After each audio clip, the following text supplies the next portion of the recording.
Railway Conversations with Doc Frank.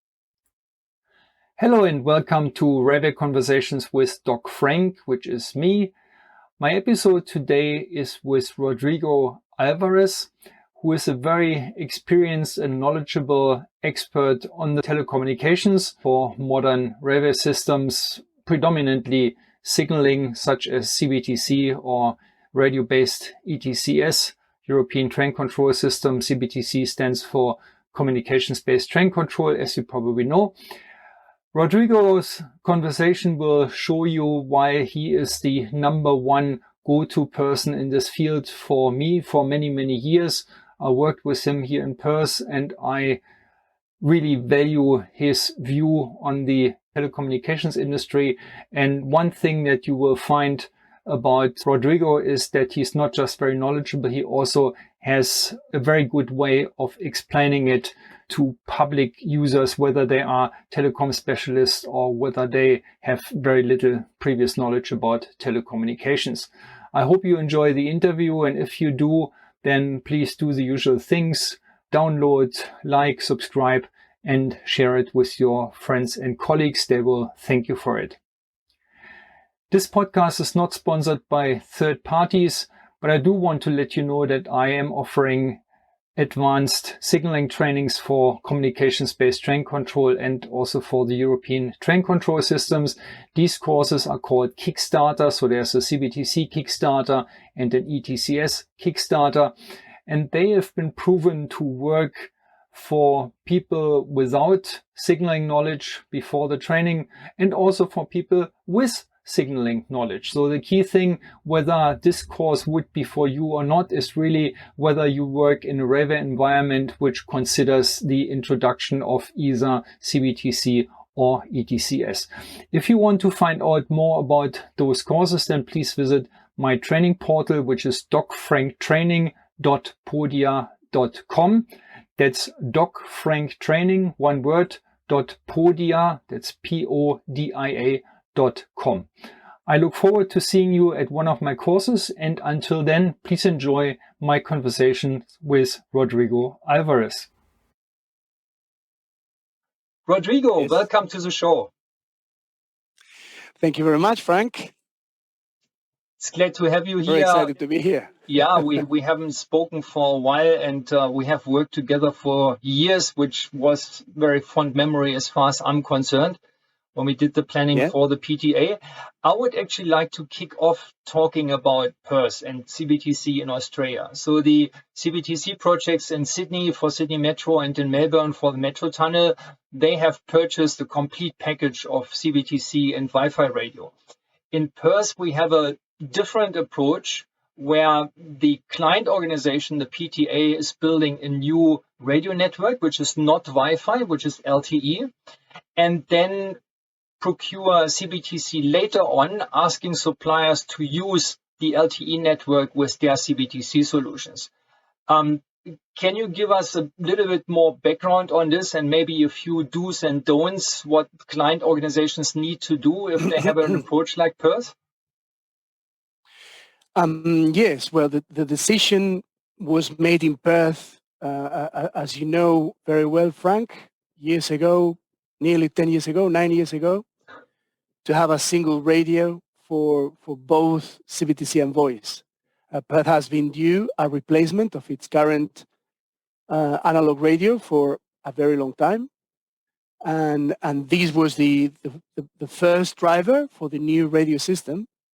But once you are going to change that radio system for a new digital radio system that will be capable of carrying mission-critical data, it made sense to use it for more than one service. And also, previous experiences with Wi-Fi in the Perth Suburban Railway had indicated that maybe a Wi-Fi solution could present problems. I know that in many other places it has been installed perfectly well. Everybody fully understands that. But, there were a number of concerns. And when it basically was seen as an opportunity to have this new radio, and this was at the time discussed with a number of suppliers, of prospective CBTC suppliers, and a number of projects were happening in China and in other parts of the world around using a 4G network to carry this kind of traffic. Look, technically there was no reason not to do it, right?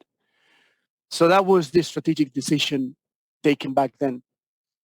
Was it the right decision? Well, time will tell. So far, still no major issues have come up. I personally think it was brave and it was good foresight, and it's certainly the way the industry has been moving over the last few years. So I think I personally think Perth made the right call back then. But yeah, this is something that will be proven right or wrong over the next few years. But it is exciting that it's happening here, certainly. Yes, yes. Well, from what I heard, I mean, Melbourne definitely thought about between using LTE and using Wi-Fi. And UFI and I have done a study back then for Melbourne comparing the two technologies, basically coming to the conclusion that Wi-Fi is more mature from the number of CBTC applications over Wi-Fi compared to LTE, which was still a bit in its infancy. There's a lot happening in China, very much happening in China, but a few years back there wasn't that much. And from a risk perspective, I mean, as you said, technically it shouldn't be a problem. But if you just look at the number of already installed in-service projects, LTE was a bit of a more like shaky candidate. Yeah. So Melbourne decided. It's funny. Yeah.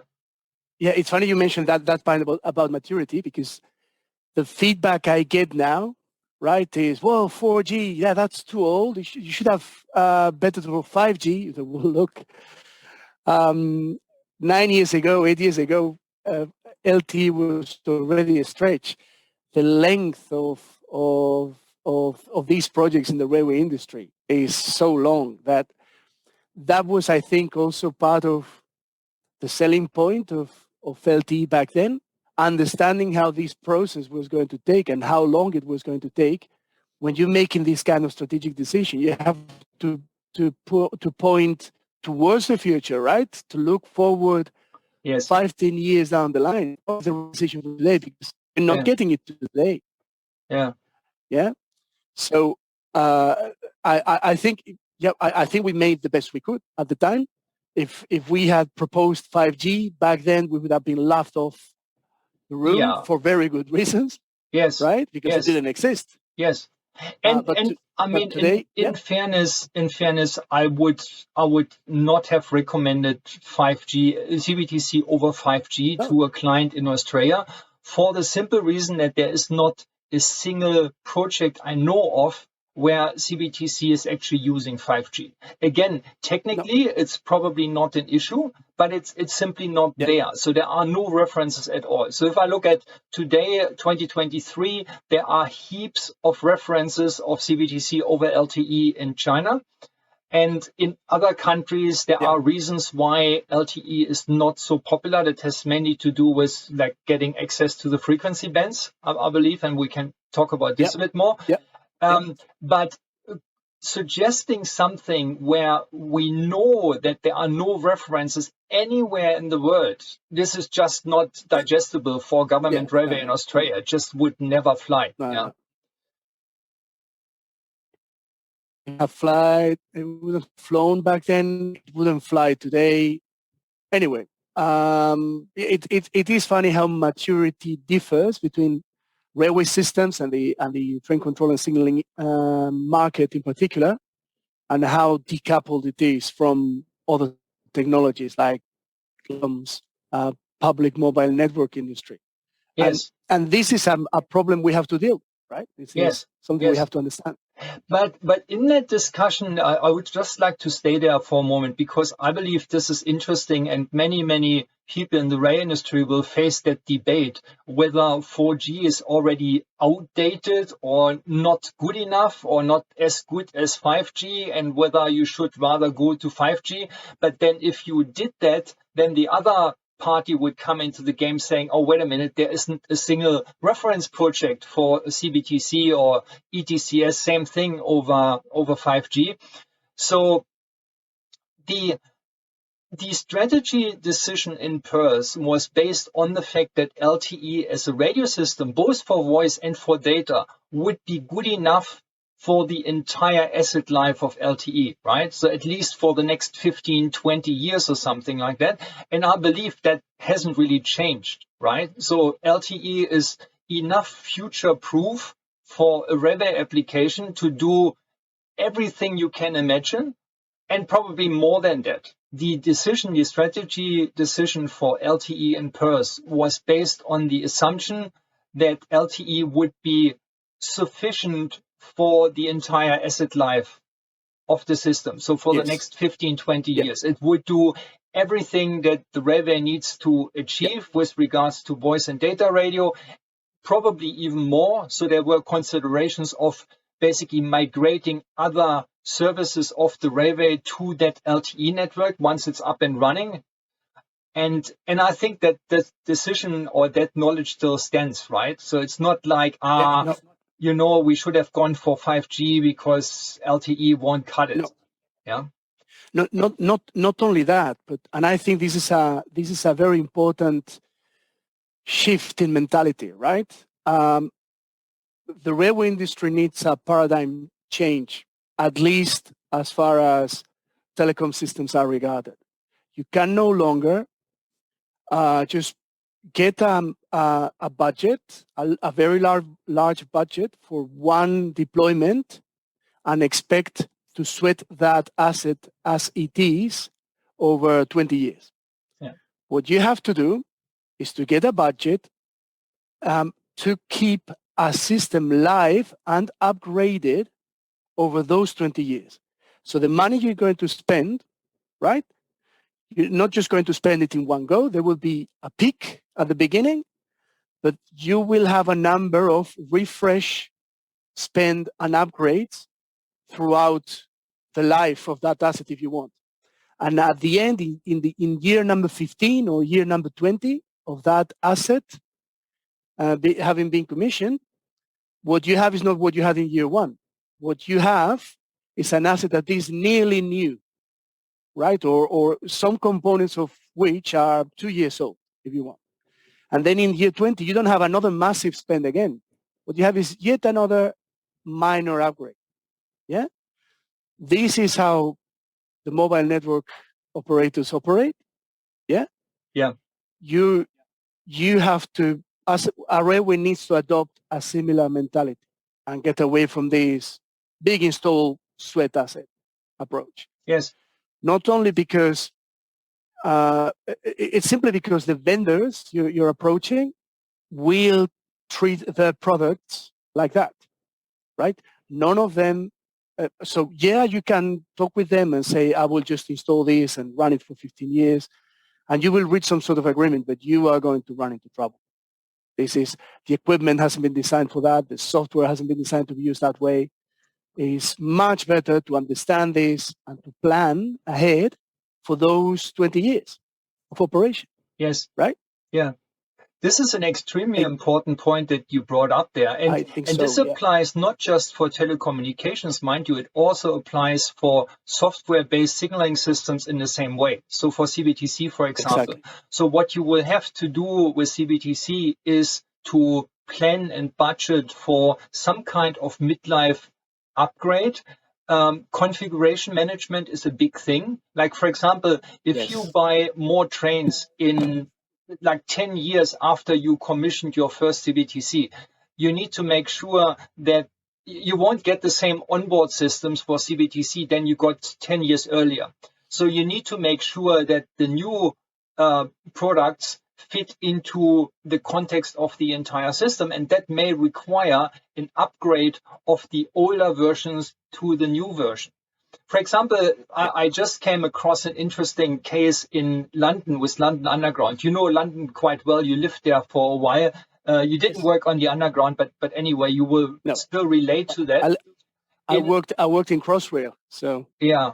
So in London Underground, they have two different types of CBTC applications. They had the first two lines, the Jubilee line and the Northern line, which they chose the CBTC from Thales for, which was based on induction loops as a transmission medium. So now they have a second project where they upgrade another 4 lines with CBTC. And now they decided to use CBTC that runs over Wi-Fi radio. The problem is, and that's super interesting, I think, there's a piece of line on the London Underground network which is shared between the Jubilee line and the Metropolitan line. One line having CBTC based on induction loops, and the other line having CBTC from the same supplier, also from Thales, but radio-based. And you've got an interoperability problem between those two CBTC applications, even though they come from the same supplier. And my kind of flippant comment is, well, eventually you will probably have to update the Jubilee line application from induction loop to Wi-Fi. And to me, that would fall into this category of midlife update or configuration management, where you look at the entire network, you find out that due to historical reasons over time, you've got differences between the one line and the other line, and you need to do something in order to align them and bring them to the same software and hardware configuration. Yeah, and exactly, and even smaller things, right? That can become a massive problem. Even things like switches and routers that are used internally within your train control system, right? That are supplied by third parties. Yeah, updating them, patching them, upgrading the software, upgrading the hardware when it's necessary. I simply think that this philosophy that you're installing a system that is just not going to be touched at all for 20 years, it's complicated. And I understand that for safety critical systems, this is a big problem, right? Because any change requires massive testing. That's also why I think it's very important to separate, to keep safety critical functions separate from other functions. Yeah. Like comms, right? Like any sort of transmission equipment, keep it as segregated as possible so that you can replace this equipment without needing to test absolutely everything all over again. So integration is great, but it is a good idea to be able to logically demonstrate, look, I am changing just this bit. I do not need to run all my tests again. Yes. Right? And to design and plan ahead so that that is exactly the case. Yes. And if you have a safety critical application such as CBTC signaling, for example, the vitality, the safety criticality is provided by the CBTC systems. So the communication system in the middle does not need to be vital. It's just a channel. No. Yeah. So the sender and the receiver, which are both CBTC subsystems, for example, the wayside subsystem and the onboard subsystem, they communicate in a way that ensures the safety criticality, regardless almost of what the telecommunication system in the middle is. So I've heard this before, that some people thought, we need a vital telecommunication system for our vital signaling application. And this is a complete nonsense, because it doesn't give you any additional benefit, but it would cost you a lot of additional money if you tried to make a telecommunication network vital, right? And not just money, worse than money. It means the flexibility you need to replace aging components, right, is gone. If you make all these point-to-point link, if you make everything part of your vital application, right? Yeah. That means that touching any part of it requires a complete overhaul of the system and a complete test of the whole system. Will take like a year. Yes. Yeah. So basically, your safety case is shot to pieces in a moment, and then you have to redo the entire thing. And this is where exactly. So yeah. Exactly. So if I were advising a railway operator that is planning around this space, right? Planning for upgrades or changes in train control systems, planning for changes in the comms systems that support train control systems, I will make that a very clear requirement, right? I want a clear separation between what is vital in the application and what is everything else, right? And I want to be able to replace, upgrade, change the software of as many things as possible without having to go through all the vital application tests again. And to me, that would be a winning feature of any system. Yes. So if you just circling back to where we started, if you have a strategy where you say the client, the railway organization wants to build a radio network, and then later wants this radio network to be used by a safety critical signaling application such as CBTC, what are the, I don't know, 3 most important things that you need to consider for such an approach, for such a radio system? And what are potential mistakes you could make that compromise your entire strategy? Yeah, I think probably the first one is I would talk with the supplier of the mission critical application or safety critical application you're planning to deploy, right? And I will confirm a set of requirements. What their application needs from my new network, right? I will get this in writing as seriously as I could. In those cases like CBTC where there isn't a clear standard, right? In FRMCS, if you want, comes to fill in that gap. That's basically the objective of FRMCS, right? Mm-hmm. But yes, I would talk if I had a supplier and I knew who it was going to be. That would be great. If I don't, I will try to engage as many suppliers as possible and try to get a common understanding, a common set of requirements that will be good enough for all of them. The good news is normally safety critical applications don't require massive amounts of data being transferred, right? So for a modern 4G or 5G network, it's not difficult to meet these requirements. It's a matter of design. It means it's what defines how many base stations you're going to need. Yeah, but it is very unlikely you will not be able to meet them. It just defines your architecture, the topology of your network. That's it, right? But it's important to know what you're going to be providing and what you need to measure against, a set of key performance indicators or network guarantees, right? Yes. That would be my number one recommendation, absolutely. My second recommendation would be to stick to standards whenever you can, right? Avoid bespoke applications, avoid bespoke radios. These will mean that even if you're a bit ahead of the market, you will be able to point at a set of standards and a set of products that are pretty generic and that any supplier of the mission critical application will have encountered before, right? So even you were saying that there has been a lot of CBTC over LTE deployments in China. When you talk today about with CBTC suppliers about LTE, all of them have either deployed it somewhere or tested it extensively.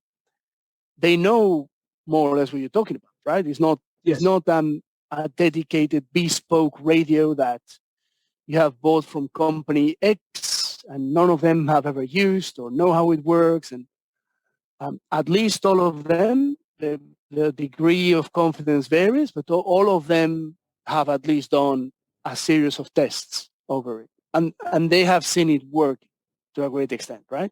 Yes. Maybe a bit concerned about how your specific network works, right? But their questions is around that, not around the technology or the standards or how it works. All of that is more or less a given, right? And if I were to give a third piece of advice, do not underestimate how long it is going to take to deploy any of these things, right? It's a massive undertaking. There will be unexpected blocks in the road, things that come left side from the most unexpected of places. The best laid plans can go awry in a moment. So just plan ahead, plan carefully, and be bold and brave around what you ask, right? Around what you want.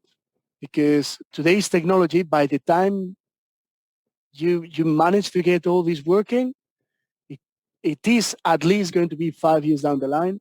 If you're starting to plan your strategy today, we're talking 5 years down the line, 4 years at the earliest.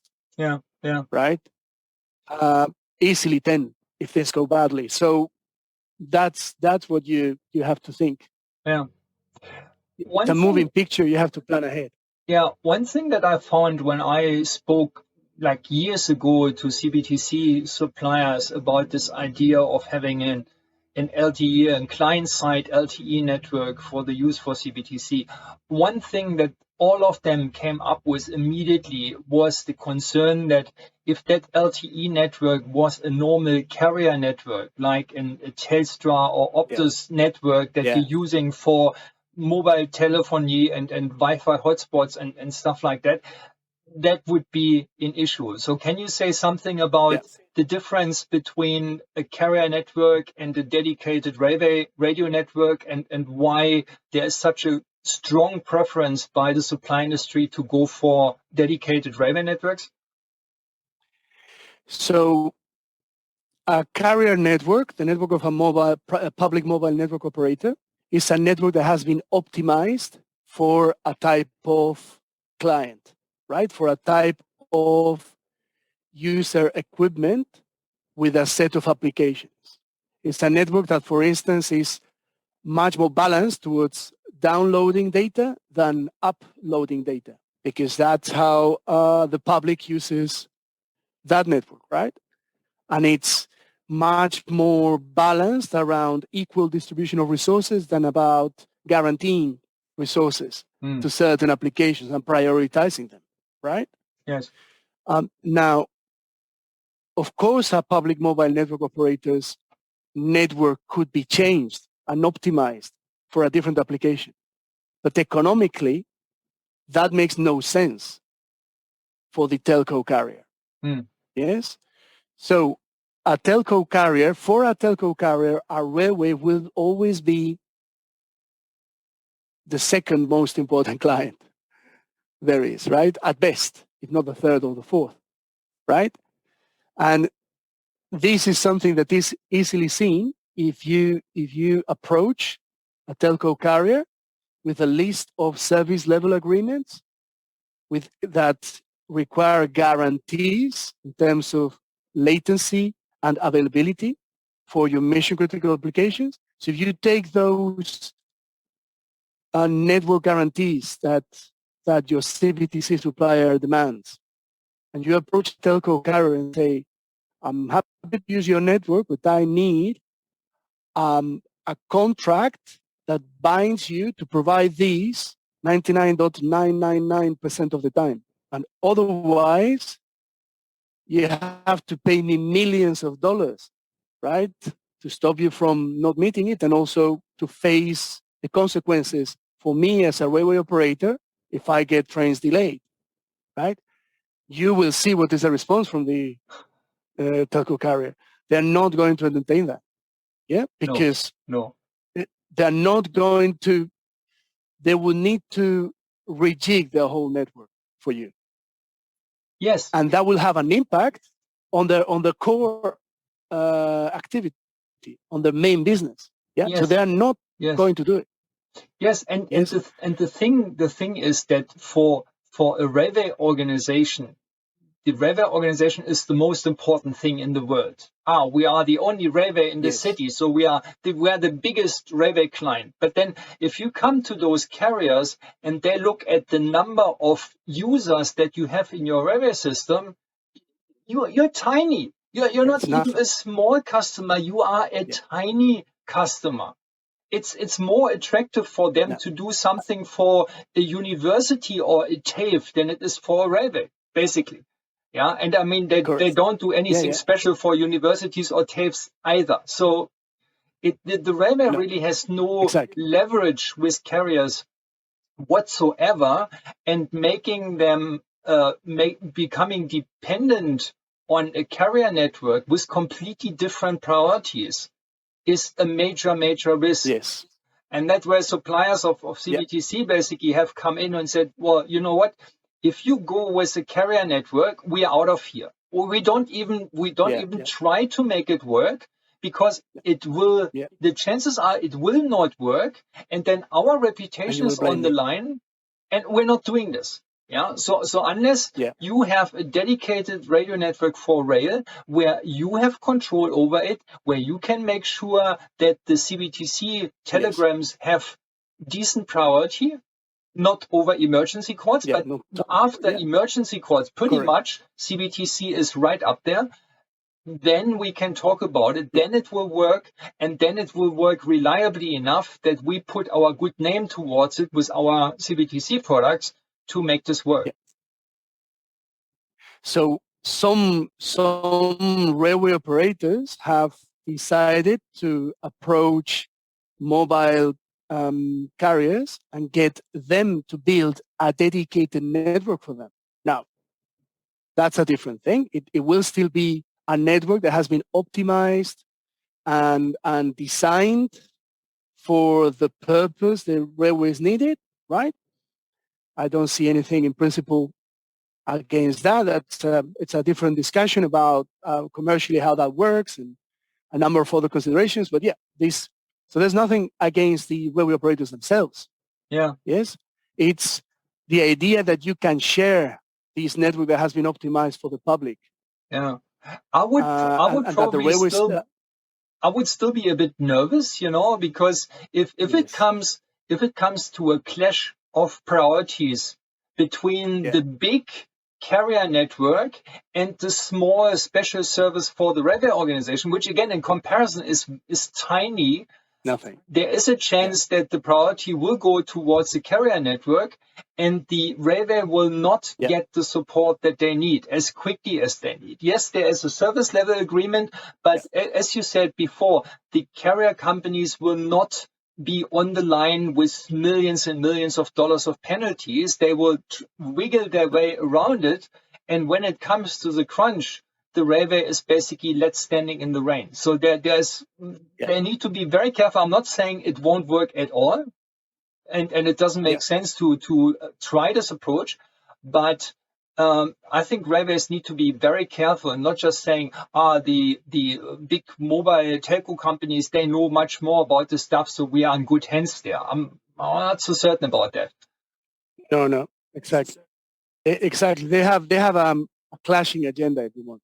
And it's understandable, right? It's not their fault. It's not that they're trying to swindle anyone. It's just that they have a core business, and anything they do for a railways is a side business. Yes. Having said that, and you mentioned this earlier, the reason why many railway operators around the world have been toying with this idea partly is because of lack of spectrum, right? And the lack of spectrum has been a big deterrent in deploying these technologies. Yeah. Yes. A lot of railways around the world, and this includes Australia, even when they have dedicated spectrum, that spectrum is being used for something else. Perth is a bit of an exception in those regards, right? Where they have spectrum that they are using today and spectrum dedicated for these future systems. Yes. And this is one of the things where FRMCS, the Future Railway Mobile Communication System standard, is coming up as a solution. The FRMCS has identified spectrum band that is free in Europe and that can be reasonably allocated to the railways in addition to what they have today. Yeah, and this is the 1900 to 1910 megahertz band. And now in Australia, the ACMA, there are reasons why this band was free, more or less all over the world. It is sort of free as well. Sort of free is the reality of what it is, right? It can be freed up, or it could be freed up. The ACMA is also considering freeing up that band, and there is request by the Australian Railway Association to allocate that band to the railways, right? Ah, okay. Now, yes. So this band would mean that railways that today are operating a different technology in a different band could use new equipment in this band at the very least for the migration process, right? So you can continue to operate your equipment in your existing spectrum. You deploy your new 5G or 4G equipment in this new band. And then once the migration is complete, well, there's a number of options, right? You can go back, use both, give back the old frequencies. Depends on the applications you plan to carry, how much bandwidth you're going to need, and a number of other considerations, right? But it stops you from having to transmit everything in the same band, which could be very problematic. And it's still to be seen how problematic it is going to be. Yeah. So this is a very, very interesting thing to explore for any railway operator. It is in because Australia. Because otherwise the availability of spectrum is a real big problem. From my perspective, it's the biggest reason why we don't have more CBTC over LTE anywhere in the world. For example, we have nothing in Europe, to my knowledge. We have nothing in America, to my knowledge. And I think it always comes back to the availability of frequencies. So the big secret why it has become such a success in China is that China has a metro association, the China Association of Metros. And when they decided about a policy to make LTE mandatory for all metros in China, they also spoke to the government. I mean, they are in fact a government organization, and they made sure that a frequency spectrum is being made available just for the railways everywhere in China. And that where the policy really made sense and was feasible to be applied and to be deployed because the frequencies were there. Now, in Australia, we have a mixed situation. In Perth, we have a frequency spectrum in the 1800 band everywhere in Australia for all the major cities. But some cities have already used it with their current applications, with existing GSMR systems. Sydney and Melbourne are two examples. Whereas in Perth, that frequency was still unused. So Perth has basically a clean sheet for applying LTE. What would be the approach possible in cities like Sydney or Melbourne if that additional frequency band in the 1900 band would not be available? Are there any other options how you could migrate? Then you would have to use the spectrum you already have allocated to continue your operations and to deploy the new system. Yes? Yeah. And what this means, depends a lot on the details, depends on how the cab radio behaves when a base station of a newer technology that transmits a broadband signal instead of a narrowband signal is present nearby, right? It's a very complex issue. I cannot talk too much about what is happening with different operators. We have been supporting a number of them, right, exploring this very issue. Let's say that it's very complex. It probably requires actual testing to understand how the current system is going to cope with the introduction of new transmitters in the same spectrum, in the same corridor, in the same railway corridor, right? And then how the system can be configured, shaped to cope with this, because effectively there's no way to hide it. It's a source of interference, right? So how you can plan your migration around this source of interference to continue running your railway while you're making the change, which will be a change that will take at the very least many, many months, if not years, right? Well, this is a very, very complex question that needs a lot of attention to detail and a lot of deep understanding. Yeah. This is not an easy question to answer at all. Yeah. So my recommendation would be to contact me if you haven't already done it. and then we'll discuss your options, really, because yes, there's not one size fits all. Absolutely yes. not. Yeah, I think this what may have sounded like a shameless plug is, I believe, a quite justified. It's a quite justified thing. I just want to. I mean, there's a reason why I keep talking to you about these things, and why I picked you for doing this telecommunication studies in Melbourne a few years back. I believe you are one of the top 3, top 5, whatever the number is, but definitely somewhere in a very small group of people with a very dedicated experience on modern radio communication for modern railway applications.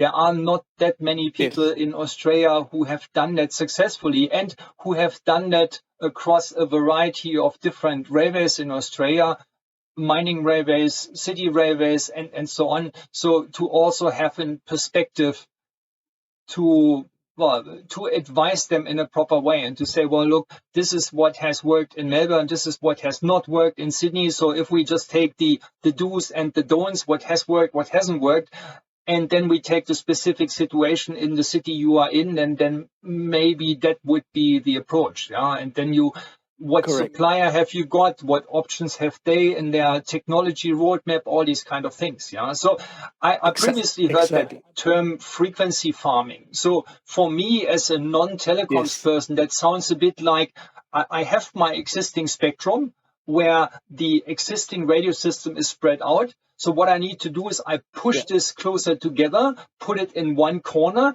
and then I have freed up some area for the new system.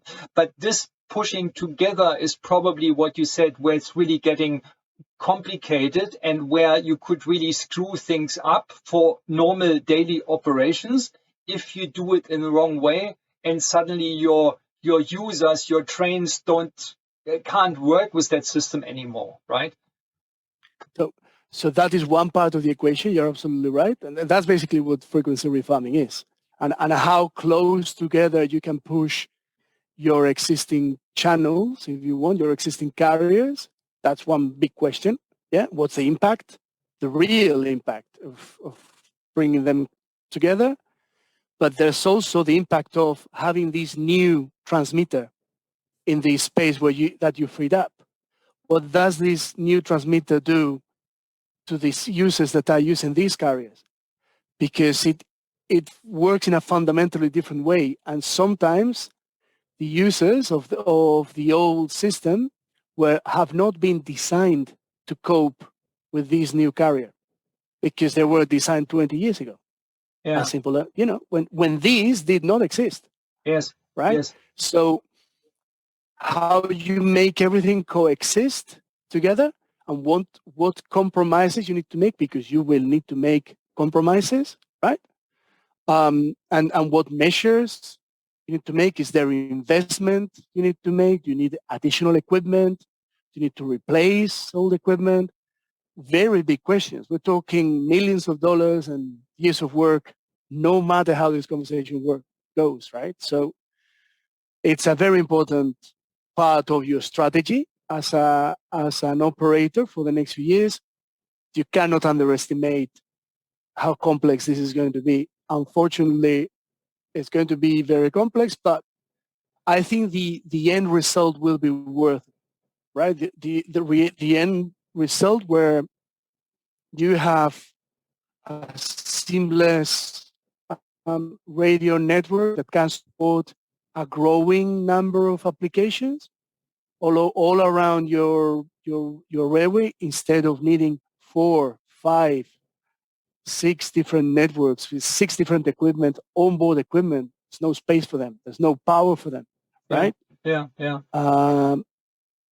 I think the end game is worth the pain that you will have to go through. But make no mistake, it's going to be complex. Yes. Right? And there has been a relatively recent new telecommunication strategy for Melbourne in Victoria.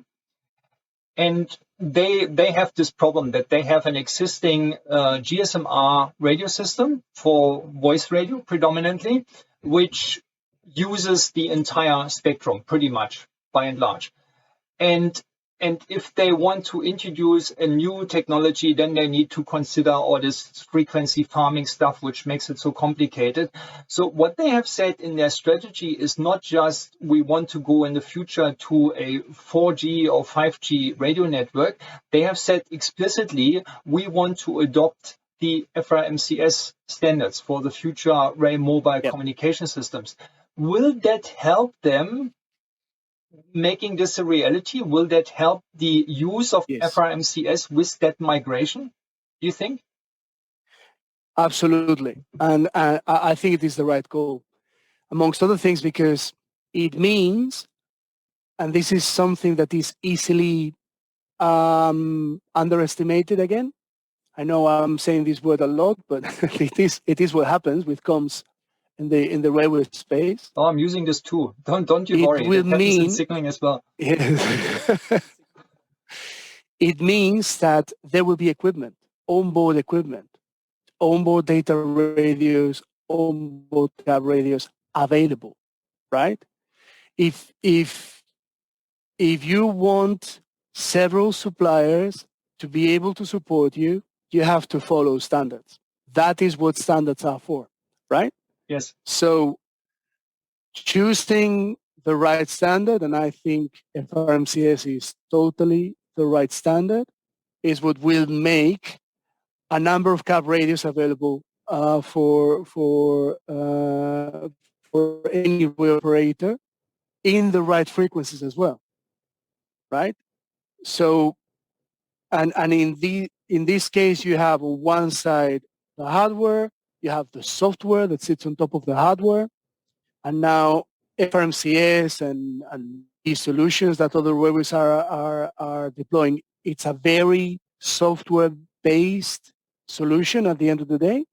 Having a software that can sit over the top of the cab radio all the way to the other end, aiming for an FRMCS solution will mean that there will be a user equipment, onboard data radios, cab radios, and handhelds. The handheld part will be easier to solve, but onboard data radios and cab radios, deep down, it's a very small market, right? So if you don't follow a standard, your pool of suppliers is going to be extremely small, right? And it's a very, very complex piece of the puzzle. It would sound like, well, it's just one radio you bolt onto a train. Yes, but the act of bolting it to a train means massive disruption to your network, because normally that train is needed elsewhere. Yes, and it will take it will probably take days to make the changes to the train, and that's one per train. If you have, 1,000 trains, you're counting 1,000 days if you can only do one train per day, right? Yeah. These numbers scale up very, very quickly. So having the right cab radio is incredibly important. Having different suppliers to choose from is incredibly important. And for other reasons. So this approach we discussed earlier, where you can you plan ahead and you keep upgrading your system over the life of the system instead of having a big bang approach and then never touching it again. That's very much is the core of FRMCS as a standard. It's a 3GPP standard, so it's a very telco standard, funnily enough, right? It's really being written by telco people. The UIC, the International Railway Union, have just handed over a set of requirements, and it's the telco people that are writing all the details, right? So and that means they will keep them to the pros, yeah. left it to the pros. So not like the last time. So that means it will follow the telco industry approach of refreshes, updates. There will be a release 17, a release 18, a release 19, a release 20 of FRMCS standards, right? That keep progressing. Yeah. So yeah, I definitely think it's the right call. Absolutely. But there's still going to be a lot of work to do. Just making that call is the first step.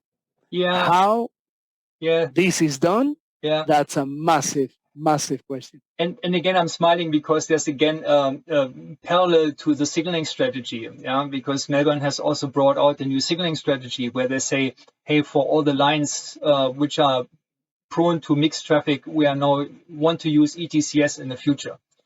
And and I was thinking, and I have posted this on LinkedIn as well, a video sequence from the movie Guardians of the Galaxy. I'm not sure whether you've seen that, where the one guy says, "I've got a plan," and then the other person said, "How much of a plan you've got?" And I've got 10% of a plan, or 11% of a plan, or 12, or something like that.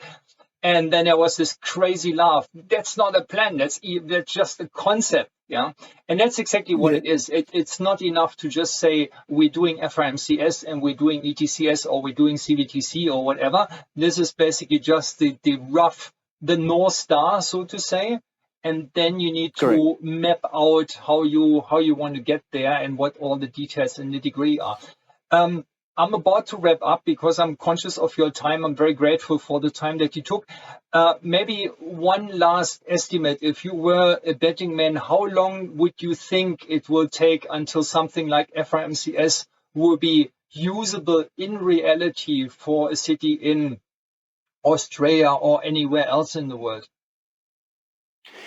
So the standard is planned to be issued next week, something like that. It was due the last set of 3GPP standards, right? I have been talking with suppliers for a number of reasons, and so the suppliers are very ready to begin production of FRMCS compliant equipment very soon. So there's already trials by Deutsche Bahn and a number of other railways around the world around FRMCS. The UIC estimates predict that the next 3 years or so will be spent in tests and trials and different runs, and they predict that around 2025 you will start to see actual deployments. Those deployments, depending on how big or small you make them, may take a couple of years, 3 years. I think certainly by 2027, 2028, you will start to see FRMCS deployments in a number of places, probably Germany, probably other European countries, maybe in Australia as well, depending on how things go. Maybe even sooner than that, depending on how things go. But yeah, certainly within this decade, we should have FRMCS in operation. hopefully in Australia as well. Good. And to a certain extent, it's a matter of biting the bullet, right? And just going ahead and doing. Yes. Well, that's the thing, and maybe that's the perfect thing to close this off, because we said it earlier. If you are waiting too long because you think a certain technical solution, a certain technology isn't mature enough, by the time you think you have waited long enough, that technology may already become obsolete. So there's a sweet spot in the middle where you need to take some risk, some timing risk, to say, you know what, the industry is developing, is evolving as we speak. And by the time my project will be due for commissioning, which is in a few years down the line as well, this is how the technology will have evolved by then. And that will give us enough certainty to do something like this. This is what we've done in Perth. And I think when we can do this more in some other cities, then there's a bigger chance of being more successful and get solutions that really work and also are future proof, so that you don't look at it in hindsight and say, how could they come up with such an old-fashioned, outdated solution in the first place? Yeah, and not only this, obsolescence is lurking in a surprising way, right? And one may think that systems and equipments that are now 20, 25, 30 years old can be run easily for another 10 years or 5 years. The reality is chip manufacturing, component manufacturing waits for no one. This is a tiny market, tiny, right, in terms of chip and component manufacturing. Once a certain component is not being manufactured anymore because the big markets like telco carriers don't use it, right? You're really on a very quick countdown to replacing it. If you're lucky, maybe you can replace it with something that sort of works in the same way, if you're lucky. But there will be a point where it cannot be replaced. And this, when you realize that this point is coming, you may not have 5 years ahead of you. Yeah. It may be 2. And that point, you'll be buying spares on eBay. That's something you simply don't want to do. Yeah, you may end up having a time bomb with a very short fuse. Definitely. With a very short fuse. The fuse on that time bomb is shorter than most people realize. I think this is a big problem. Some clients have come to this realization, and it's been a bit of a surprise when they realized actually how long they had to do this migration. And it could be really challenging. So I would, by at the very least, having a proper strategy in place. Yeah. All right. What to do. Let's bring it to a close. I had a ball doing this with you as usual. You are a very, very good partner to talk about all things telecommunications and railways. I hope that our listeners have enjoyed this too. And if you like that podcast, then do the usual things, like it, subscribe to it, tell your friends about it, and share it, download it, all the good things. Rodrigo, thank you very much. And I wish you all the best, especially that more railways in Australia and across the world actually listen to you and take your knowledge, your wisdom on board. No, seriously, I mean, not just that you become a rich man. I mean, you are an employee. You will never be rich anyway. Unlikely. But I think for the good of the industry, it would be useful if railways heard a bit more to the few experts in the field who really know what they're talking about and who have the experience and who have the perspective. So thanks very much for your time. And too kind, Frank. And I hope I talk to you very soon again. Bye-bye. Yes, thank you very much. Thank you very much. Thank you for having me. All the best. See you soon.